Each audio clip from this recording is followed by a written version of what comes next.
우리 교회가 교회 창립한 지 어느덧 20주년의 시기가 점점 다가오고 있습니다. 2019년도 우리 교회 표어가 무엇이죠? 기본에 충실한 교회. 그래서 저는 다시 한번 이 중반부를 넘어가는 이 시점에 있어서 교회의 기초를 잘 다져서 우리 교회가 더욱더 건강하고 행복한 가정을 세우고 더 나아가서 이 마지막 시대에 우리 교회를 향하신 하나님의 비전과 뜻이 무엇인지 분별해서 그 사명을 잘 감당하는 교회로 다시 기초를 세워가는 데 중요성을 인식하게 되었습니다. 이런 의미에서 저는 앞으로 몇 주 동안 교회 기초 다지기를 통해서 우리 교회와 우리 개인적인 신앙들의 기초를 잘 다지고 세워가는 그러한 말씀을 드리고자 합니다. 이 시간들을 통해서 우리의 신앙들을 다시 한번, 우리의 신앙 기초를 다시 한번 점검해보고 믿음의 기초를 든든히 해서 바른 신앙을 세워갈 수 있는 우리 교회와 우리 신앙들이 되시기를 주님의 이름으로 축원합니다. 건축가들은 건물을 세우고자 할 때 화려하고 꼭 멋지고 아름다운 그러한 건물들을 세우려고 합니다. 그러한 건물을 세우기 위해서 가장 중요한 것이 있는데요. 그것이 무엇일까요?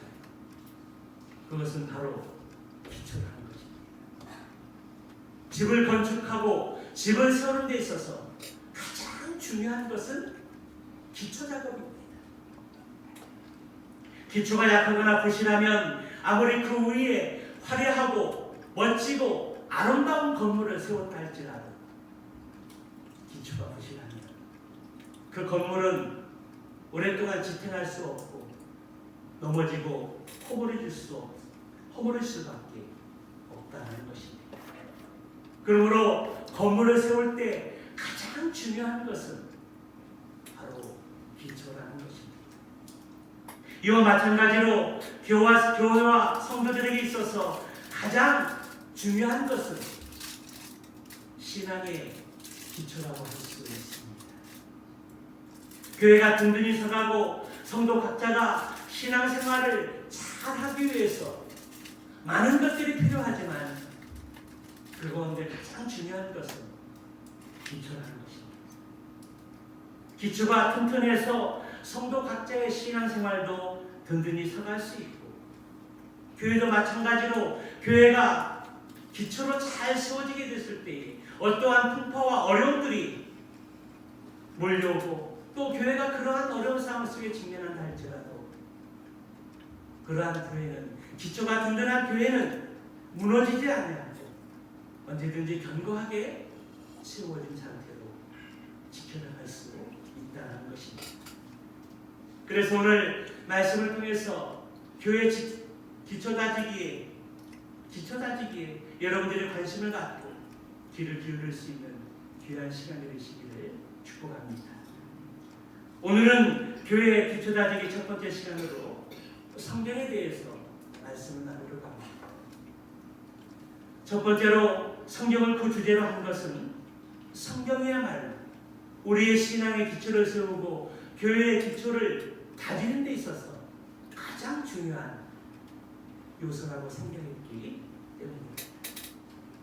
그렇다면 여러분, 성경은 무엇일까요? 여러분이 성경을 생각할 때 성경은 무엇이라고 생각하십니까? 그것은 바로 성경은 하나님의 말씀이라는 것입니다. 16절의 말씀에 보면 모든 성경은 하나님의 감동으로 쓰여졌다라고 기록을 하고 있습니다. 여기 감동이라는 의미는 하나님의 입에서 나온 것이라는 뜻이 담겨져 있습니다.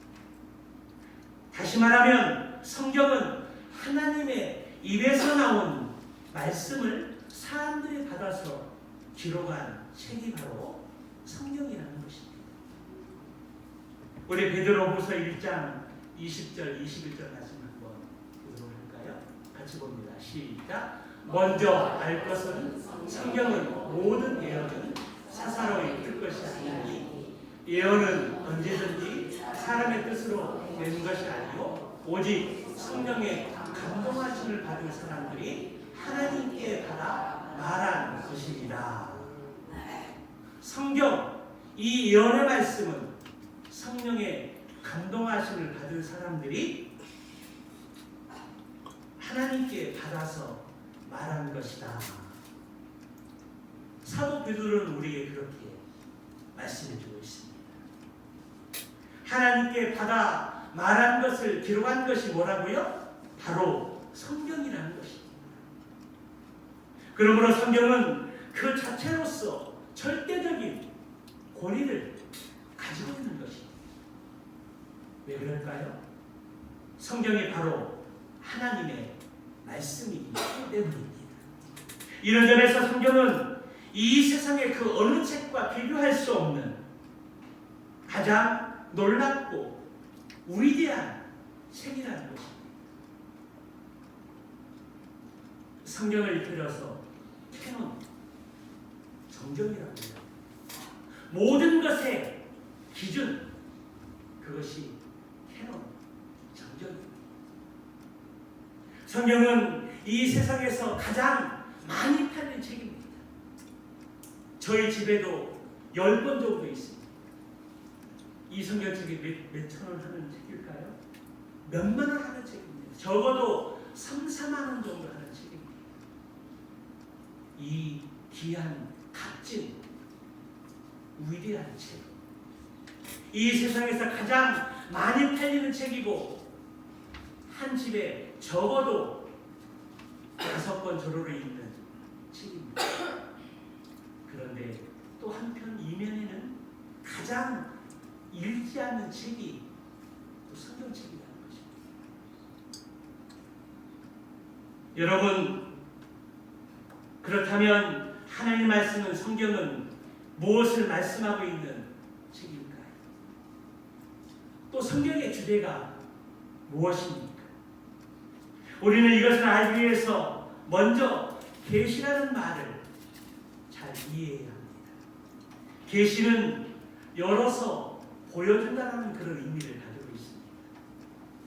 우리는 성경을 하나님의 말씀이라고 말하지만 더 구체적으로 말한다면 하나님의 계시의 말씀이라고 부를 수 있습니다. 하나님의 계시의 말씀이 바로 성경이라는 것입니다. 이때 성경을 계시라고 말씀이라고 부르는 것은 바로 성경에 하나님께서 열어서, 자신을 열어서 보여주신 책이기 때문에 그렇습니다. 그러면 우리가 어떻게 하나님을 알 수 있을까요? 사실 이 세상에서 그 어떠한 방법으로도 하나님을 정확하게 알 수는 없습니다. 하나님은 어떤 분이시고 하나님은 무슨 일을 하셨으며 또 하나님의 계획과 뜻이 무엇인지 우리는 잘 알 수도 없고 이해할 수도 없고 깨달을 수도 없다는 것입니다. 왜냐하면 우리는 하나님이 만드신 피조물에 불과하기 때문입니다. 그러므로 우리의 지식이나 지혜로는 하나님의 말씀을 알 수 없다는 것입니다. 그래서 우리는 하나님을 알기 위해서 단 한 가지의 방법밖에 없습니다. 그것은 하나님께서 자신을 열어서 우리에게 보여주시는 것입니다. 다시 말하면 계시를 통해서 우리는 하나님을 알 수 있다는 것입니다. 참으로 감사한 것은 하나님께서 자신을 열어서 보여주시는 이 계시를 이 성경에 다 기록해 놓았다는 것입니다. 그래서 우리는 성경을 통해서 하나님은 누구시며 또 무슨 일을 하셨고 더 나아가서 하나님의 뜻과 계획이 무엇인지 우리는 구체적으로 알 수 있는 길이 있다는 것입니다. 이런 점에서 우리에게 성경이 있다는 것이 얼마나 큰 은혜이며 얼마나 큰 복인지 알 수 없습니다. 왜냐하면 우리가 성경을 통해서만 우리는 하나님을 알게 되고 하나님의 행사와 뜻과 계획을 보다 더 정확하게 이해하고 깨닫고 또 알 수 있기 때문입니다. 그렇기 때문에 성경은 우리 신앙의 모든 기초라고 할 수 있습니다. 종교개혁이 일어난 지가 벌써 올해로 502주년을 맞이하게 됩니다. 500년이 훨씬 지났습니다. 종교개혁이 일어나기 전에 유럽의 중세교회는 역사적으로 가장 타락한 시대였습니다.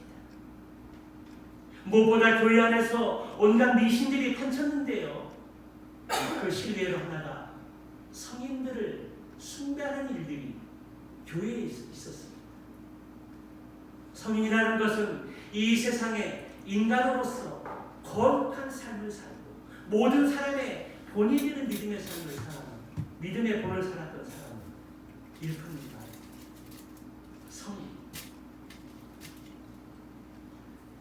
성인들의 신앙을 기억하고 그들의 삶을 본받는 것들은 참으로 우리에게 유익할 수 있지만, 그러나 더 나아가서 그것이 지나쳐서 중세교회 신자들은 성인들을 숭배하기 시작했다는 것입니다. 그래서 성인들의 유품이 있는 유품을 모신 교회들을 찾아다니기도 하고요. 교회에 성인들의 사진을 걸어놓고 그것을 숭배하기도 하고, 성인들을 위해서 기도하는 그런 일들이 교회 안에 벌어졌던 것입니다. 또한 그 당시에 우리가 잘 알고 있는 면죄부를 교회에서 팔았는데요. 그 이유 중에 하나는 베드로 성당을 새롭게 짓기 위해서, 베드로 성당을 짓기 위해서 예산이 부족했기 때문에 면죄부를 팔아서 베드로 성당을 크게 지으려 했던 것입니다. 그런데 여러분, 면죄부의 의미가 무엇입니까? 이 면죄부를 돈 주고 사면, 많은 돈을 주고 사면 우리의 죄가, 죽은 사람들의 죄가 사해진다는 것입니다. 그래서 천주교 신앙은 죽으면 당장 지옥으로 가는 것이 아니라 어디로 갑니까? 연옥으로 갑니다. 그런데 돈을 주고, 우리 후대 사람들이 돈을 주고 면죄부를 사게 되면 연옥에 있던 조상들이 천국으로 간다는 것입니다.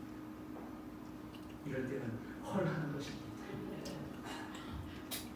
우리의 죄가 예수 그리스도를 믿고 회개를 통해서 믿음으로 구원받는 것이 아니라 돈을 주고 살 수 있다는 것입니다. 그 당시에 중세 시대가 얼마나 타락했는지 단적으로 보여주는 시를 에덴입니다. 면죄부는 죽은 자 성전의 죄를 씻기 위해서 돈을 주고 사는 것입니다. 돈으로 죄를 씻는 것입니다. 교회가 타락하고 미신이 교회를 가득하게 될 때 보다 못해서 마틴 루터와 신학자들이 종교개혁을 일으켰던 것입니다. 95개 조항을 성당에 붙이고 종교개혁을 일으켰습니다. 95개 조항에 1번이 뭔지 아십니까? 죄라는 것은 면죄부를 통해서 우리가 구원을 얻는 것이 아니라, 천국에 가는 것이 아니라, 우리가 우리의 회개를 통해서 죄를 깨닫고 회개를 통해서 예수 그리스도를 믿게 될 때 구원을 얻고 천국에 가는 것이라는 것입니다. 95개 종의 내용을 보게 되면 회개를 많이 강조하고 있습니다. 그리고 종교개혁자들이 이런 타락한 교회를 새롭게 하기 위해서 제일 먼저 힘쓴 일들이 있는데요. 그것은 바로 성경을 번역하는 일이었습니다. 그 당시에 성경을 읽을 수 있는 특권은 신부들의 특권이었습니다. 그 당시에 성경은 라틴어로 쓰여졌는데요. 이 성경을 읽을 수 있는 권리와 특권은 신부들에게밖에 없었던 것입니다. 감히 교회 성도들은, 신자들은 이 성경을 읽을 수가 없었습니다. 작년에 성지순례를 이렇게 가게 되었을 때 터키에서 하루에 5번씩 방송을 통해서 라틴어 성경의 말씀이 이렇게 방송을 통해서 이렇게 전달이 되는데요. 무슨 주문이 오는 것처럼 너무나 귀가 부담스럽습니다. 그 말씀이 어떤 말인지 터키 백성들은, 이슬람 신자들은 그 말씀이 어떤 말인지 전혀 모릅니다. 내가 알고 있는 언어도 아니고요. 또한 터키 언어도 아니고요. 라틴어 언어로 알지 못하는, 이해할 수 없는 그 언어로 하루에 5번씩 스피커를 통해서 이렇게 전달되는 것입니다. 그러면은 하던 일들을 멈추고 이슬람 신자들은 그 전파를 통해서, 확성기를 통해 들려오는 그 라틴어 성경의 말씀을 들어야 합니다. 그런데 들었다 한들 그 말씀이 무슨 말인지, 어떤 의미인지 전혀 깨닫지 못하는 그런 시간이 되는 것입니다. 그런데 중세 시대에 신부들만이 성경을 읽을 수 있는 권한이 있었고 특권이 있었고, 신자들은 성경을 읽을 수 없다는 것입니다. 그렇기 때문에 교회에서 온갖 미신들이 성행하였고 왜곡된 말씀들이 신자들 가운데 많이 생기게 되었던 것입니다. 그래서 종교학자들이 가장 먼저 힘썼던 것이 바로 성경 번역이었습니다. 성경을 읽을 수 없었기 때문에 교회 안에 온통 미신들이 가득 차 있었던 것입니다. 그래서 종교학자들이 먼저 힘쓴 일들 중에 하나가 성경을 번역하고, 우리가 읽고 또 들어서 깨닫고 알 수 있도록 성경을 번역하는 일이었다는 것입니다. 모든 성도들이 성경을 읽을 수 있도록 힘썼던 것입니다. 왜냐하면 성경을 읽어야 바른 신앙을 가질 수 있고 바른 믿음의 삶을 살 수 있을 것이라고 확신했기 때문입니다. 이처럼 종교학자들은 성경을 백성들이 읽을 수 있도록 성경을 번역하는 데 힘썼을 뿐만 아니라 또한 교회의 구조를 하나님 말씀 중심으로 바꾸는 일이었던 것입니다. 여러분, 지금 우리 교회의 예배당의 구조를 보시면 무엇이 가장 중심에 있습니까? 우리 교회 예배의 구조를 보게 되면 무엇이 가장 중심에 있습니까? 바로 강단. 하나님의 말씀이 선포되는 이 제단이 우리 교회 예배당의 구조의 가장 중심에 서 있는 것을 보게 됩니다. 그런데 중세시대에서는 이 말씀의 강단이 중심에 있었던 것이 아니라 교회의 성당 구석에 놓여져 있었던 것입니다. 그래서 종교 개혁자들은 구석에 있던 이 강단을 중심으로 옮겼던 것입니다. 중세교회에서의 강단은 예배의 중심이, 말씀의 중심이 되지 않았던 것입니다. 그리고 교회의 화려한 그림이나 장식들은 모두 다 떼어내고 불태워버렸습니다. 오직 교회에 들어오면 강단만이 우리의 눈에 들어올 수 있도록, 우리의 시선이 강단에 고정될 수 있도록 여러 가지 그림이나 어떤 다른 것들을, 장식들을 다 떼어 불태워버린 것입니다. 하나님의 말씀만이 우리의 신앙이 가장 기본이 될 수 있도록, 우리의 시선과 우리의 생각과 우리의 삶을 강단에 고정하도록 그렇게 인도했던 것입니다. 이렇게 한 이유가 무엇이겠습니까? 하나님의 말씀이 가장 중요하다는 것입니다. 하나님의 말씀이 우리 신앙의 가장 근본이 되어야 할 이유가 있기 때문입니다. 이처럼 종교개혁자들이 강조하고 또 강조했던 것이 바로 하나님의 말씀, 바로 성경이었던 것입니다. 그 이유는 우리 성경만이 우리 신앙의 가장 기초이기 때문입니다. 그래서 우리가 성경을 읽지 않으면 우리가 하나님을 알 수도 없고 그 결과가 타락할 수밖에 없기 때문이었습니다. 종교개혁자들의 가장 큰 공헌이 있다면 그것은 성도들에게 성경을 돌려주는 것이었습니다. 그러므로 종교개혁자들의 후예인 우리들은 어떻게 해야 할까요?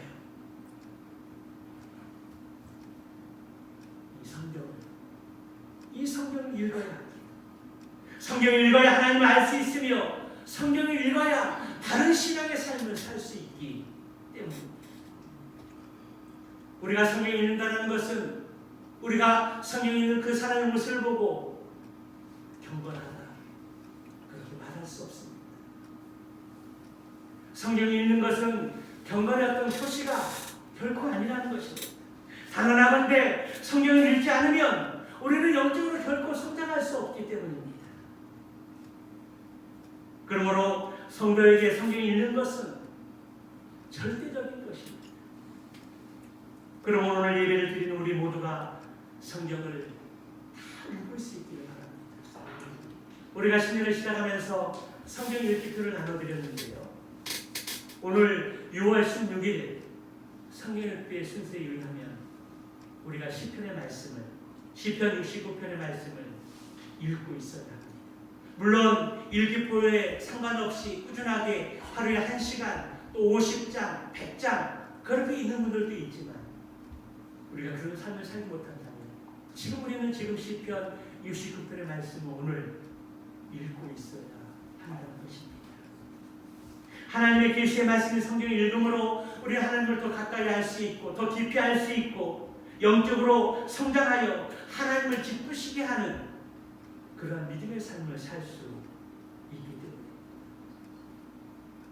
하나님의 말씀인 이 계시의 성경의 말씀을 우리의 늘 곁에 두고 주야로 성경의 말씀을 읽어갈 수 있는 믿음의 성도를 되시기를 주님의 이름으로 축원합니다.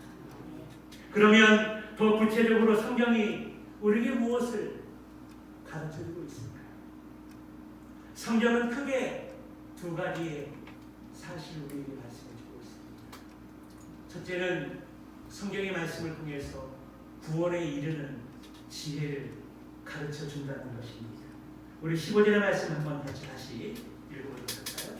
15절 같이 봅니다. 시작. 또 어려서부터 성경을 만나니 성경은 능히 너희로 하여금 그리스도 예수 안에 있는 믿음으로 말미암아 구원에 이르는 지혜가 있게 하느니라.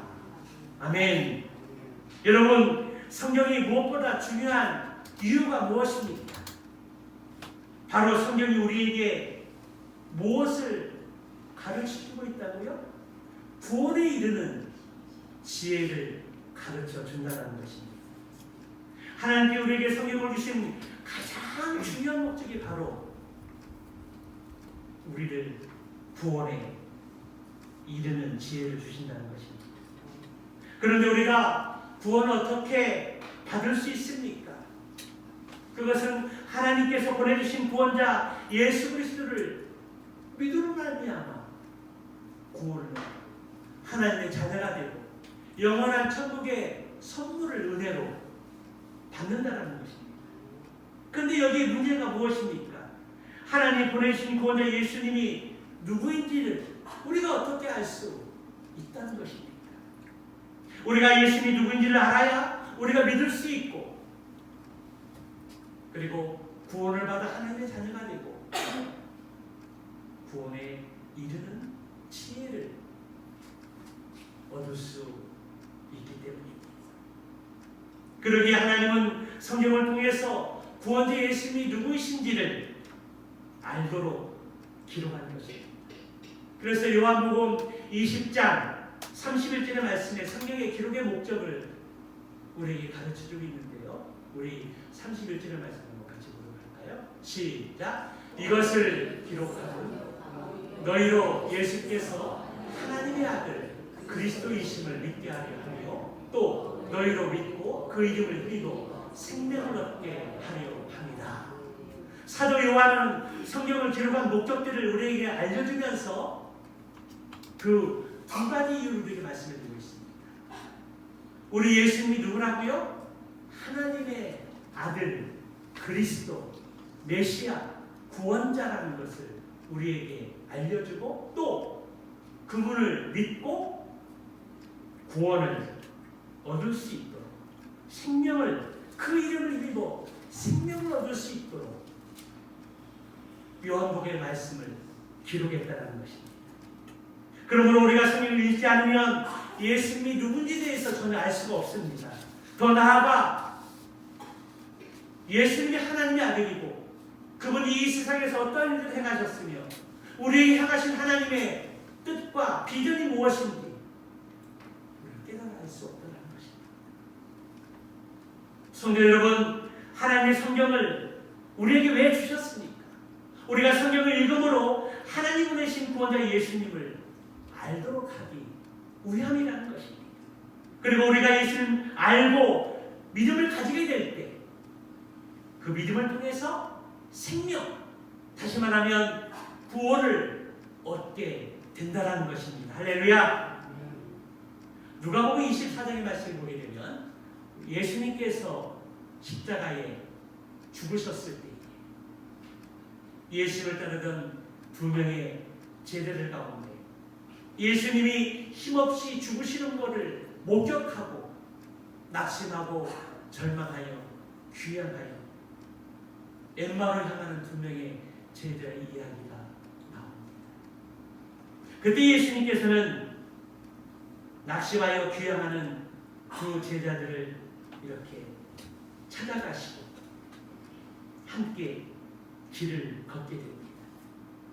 그리고 지금 예루살렘에서 어떤 일이 일어났는지 서로 주고받으면서 주님이 두 명의 제자들에게 절망에 빠진 제자들에게 말씀해 주시는 것이 있습니다. 누가복음 24장 27절 말씀인데요.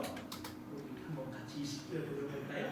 같이 봅니다. 시작. 이에 모세와 모든 선지자의 글로 시작하여 모든 성경에 쓴 바 자기에 관한 것을 자세히 설명하십니다. 모세와 모든 선지자로부터 시작하여 모든 성경에 쓴 자기에게 대해서 기록된 그 말씀들을 두 제자에게 자세하게 풀어서 설명해 주었다는 것입니다. 부활하신 예수님께서 두 제자에게 말씀하신 것은 다름 아닌 성경 말씀이었습니다. 성경 말씀을 통해서 자기에 관한 것, 다시 말하면 구원자 예수님이신 자신에 관한 이야기들을 자세하게 풀어서 설명해 주었습니다. 그리고 그 말씀을 듣게 되었을 때에 두 제자들의 마음에 어떤 변화가 일어났습니까? 우리 24장 32절의 말씀을 한번 보도록 할까요?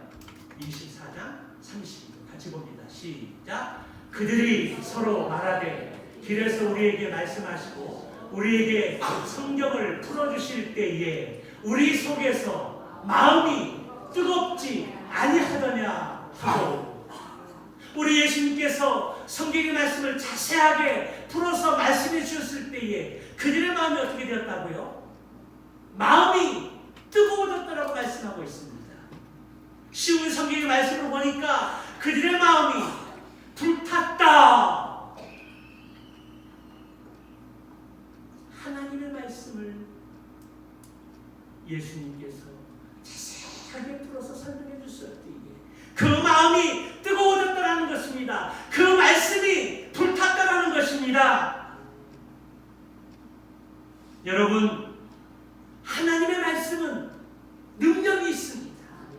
우리가 실망하고 좌절하고 의심의 마음을 불태우는 능력이 하나님의 말씀 가운데 있다는 것입니다.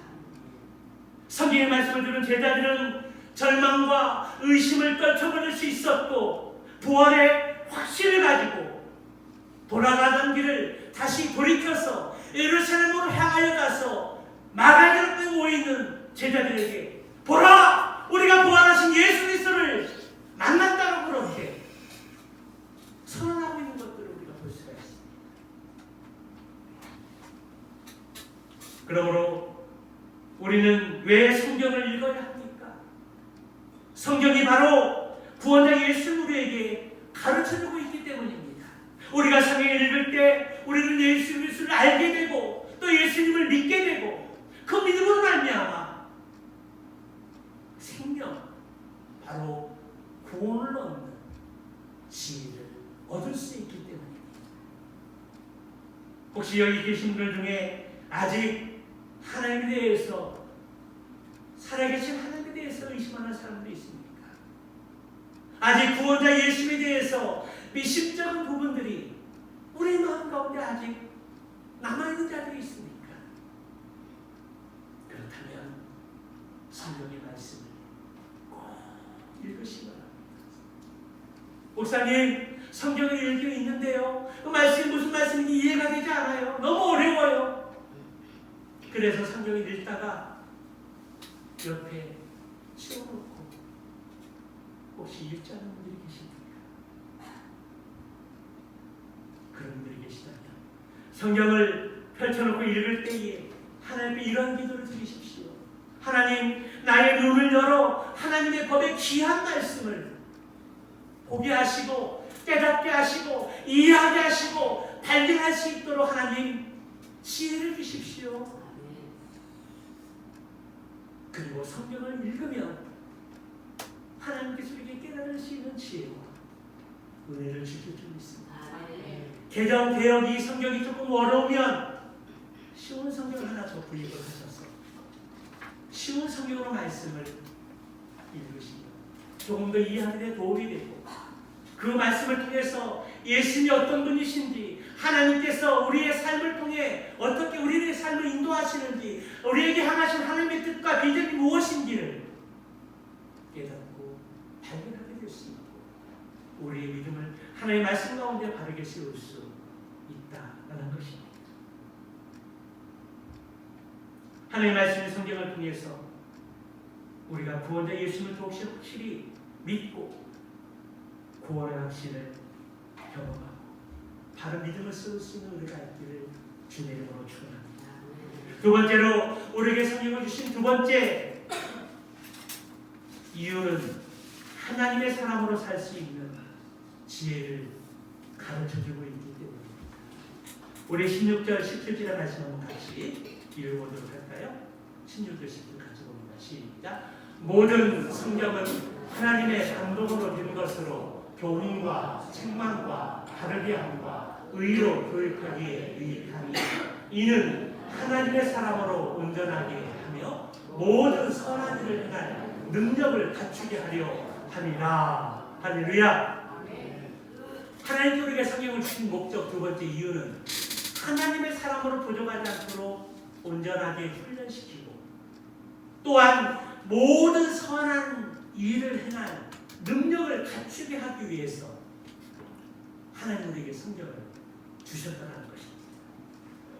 우리는 성경을 통해서 구원의 지혜를 얻게 됩니다. 그런데 성경은 여기에 그치지 않고 우리가 하나님의 사람으로 이 땅을 살아가는데 필요한 모든 지혜를 제공해 준다는 것입니다. 또한 성경은 무엇보다 교훈과 책망과 바르게 함과 의로 교육하기에 유익한 책이라는 것입니다. 이것을 간단히 말하면 우리의 삶이 하나님의 기쁨이 되는 삶을 살 수 있도록 성경이 빛을 비추어 준다는 것입니다. 시편 119편 105절의 말씀에 보면 하나님의 말씀은 뭐라고 말씀하고 있습니까? 주의 말씀은 내 발의 등이요 내 길에 빛이니이다. 주의 말씀인 성경은 내 발의 등이요 내 길에 빛이다. 이렇게 말씀하고 있습니다. 우리가 인생을 살아갈 때에 잘못된 길을 가지 않도록 우리를 지켜주시고, 또한 발을 헛디디지 않도록 빛을 비추어서 다른 길을 갈 수 있도록 인도해 준다는 것입니다. 할렐루야. 네. 여러분, 우리 인생 앞에 얼마나 많은 문제들이 있습니까? 선택해야 될 문제들이 많고요, 어떻게 하면 좋을지 분별을 요구하는 또한 죄의 유혹은 또 얼마나 많이 있습니까? 우리가 이 세상에서 성도로 살아간다는 것은 결코 쉬운 일이 아닙니다. 사단의 유혹과 세상의 시험들이 우리를 얼마나 넘어뜨리려고 하고 방해하는 일들이 얼마나 많은지 알 수 없습니다.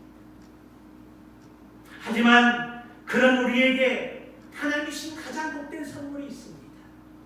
그것이 무엇입니까? 바로 하나님의 말씀입니다. 성경입니다. 물론 성경은 우리의 모든 사소한 모든 문제들을 일일이 다 답변해 주고 있지는 않습니다.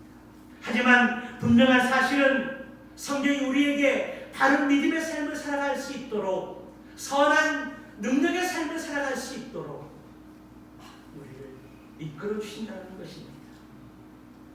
한 치 앞도 보지 않는 캄캄한 바다에서 배들이 어떻게 안전하게 항구로 찾아올 수 있을까요? 그것은 바로 등대가 있기 때문에. 우리가 5월달에 주문진으로 효도관광을 다녀왔는데요. 그 주문진 숙소에 이렇게 위에 보게 되면 그 주문진의 항구 옆에 그 등대가, 큰 등대가 있습니다. 그 등대가 넓은 바다를 비추어줄 때 캄캄한 그 대로의 망망의 대해에서 그 등대를 보고 항구로 바르게 진입하고 들어올 수 있다는 것입니다. 그렇습니다. 성경에 있는 성도는 아무리 그 인생이 캄캄하고 또한 절망스러워 낙심하는 일들이 우리를 가로막는다 할지라도 결코 좌절하지 않는 것은 우리의 기쁨, 우리의 그리고 비밀이어진 하나님의 말씀이 있기 때문입니다. 비록 거친 파도가 우리 앞을 가로막다 할지라도, 우리가 원하는 것들이 잘 이루어지지 않는다 할지라도 우리가 절망하고 낙심하고 주저앉지 않는 것은 바로 성경이라는 등대의 빛으로 말미암아 그럼에도 불구하고 일어설 수 있고, 그럼에도 불구하고 우리가 하나님께 기도할 수 있고 하나님의 은혜를 더 믿고자 하는 소망의 마음들이 있기 때문입니다. 시편 119편 9절의 말씀에 보면 우리 인생 가운데 가장 당하기 쉬운 청년들에게 주시는 하나님의 말씀이 기록되어 있습니다. 우리 9절의 말씀 한번 보여드릴게요. 9절 같이 봅니다. 시작. 청년이 무엇으로 그의 행실을 깨끗하게 하리까? 주의 말씀만 지킬 따름이니이다. 방황하기 쉽고 좌절하기 쉬운 청년의 시대 속에서 우리의 행실을 하나님 앞에 바로바로 세우고 깨끗게 할 수 있는 그 비결이 하나님의 말씀만 지키는 삶이라는 것을 우리에게 말씀해주고 있습니다. 그런데 여러분, 이 말씀이 단지 청년들에게만 해당되어지는 말씀일까요? 아니에요. 그렇지 않습니다. 우리 모두에게 정말 필요한 말씀이라는 것입니다. 우리가 이 세상을 바른 행실을 가지고 살아갈 수 있는 그 비결은 바로 하나님의 말씀만 지키는 삶이라는 것입니다. 인생의 가장 혼돈의 시대를 보는 청년들에게 다른 무엇보다 필요한 것이 무엇입니까? 그것은 바로 하나님의 말씀이라는 것입니다.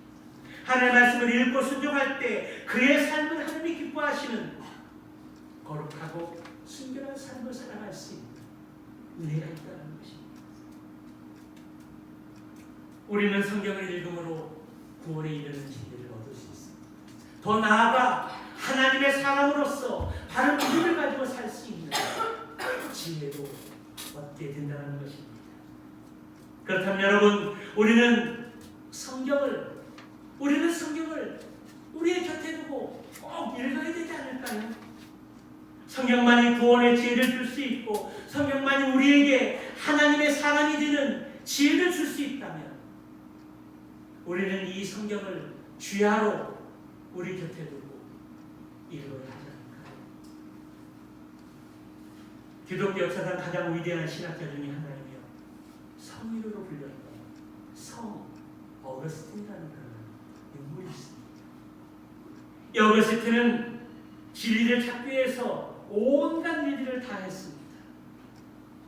그래서 만이교라는 그러한 이단 세상에도 빠져보고 당황했습니다. 그런데 진리를 찾지 못했습니다. 그 어느 날에도 진리를 찾기 위해서 집마당 나무 밑에서 깊이 생각하는 시간을 갖고 있었는데 담벼락 너머에서 아이들의 노래가 들려옵니다. 그러면서 들려오는 그 노래 속에서 톨레레게 그러한 후림의 찬양 노래가 계속 들려옵니다. 톨레레게 이 톨레레게는 의미는 바로 집어서 읽어라 그러한 뜻이 있습니다. 깊은 상계에 빠졌던 오거스틴은 아이들의 노래가 마치 하나님의 음성으로 들려왔습니다. 그래서 집으로 달려들어가서 책 하나를 들어 읽기 시작했습니다. 그 책이 바로 성경책이었습니다. 성경책을 펴서 읽게 되는데 로마서 10장의 말씀이 펼쳐졌습니다.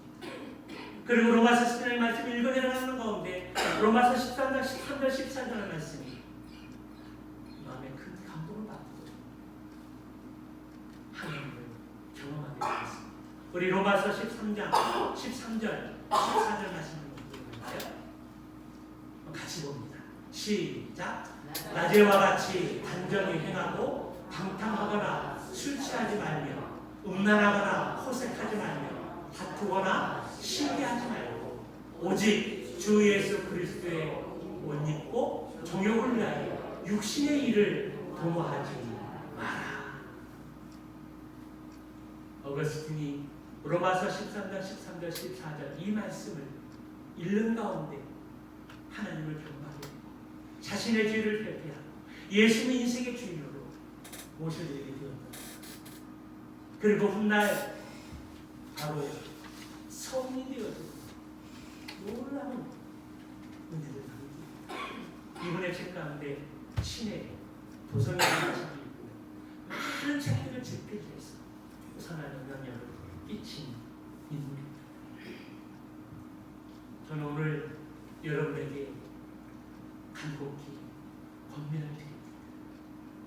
하나님의 말씀인 계시의 말씀인 이 성경을 곁에 두고 날마다 꼭 읽을 수 있는 믿음이 있기를 주님의 이름으로 축원합니다.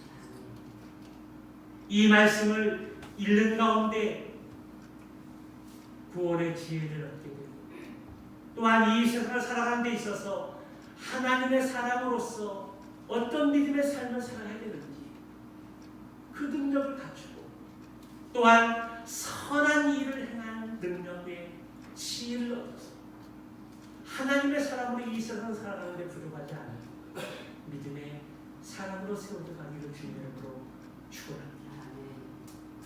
그럴 때 여러분은 신앙의 기초를 견고하게 세워져 갈 수 있는 은혜를 얻게 됩니다.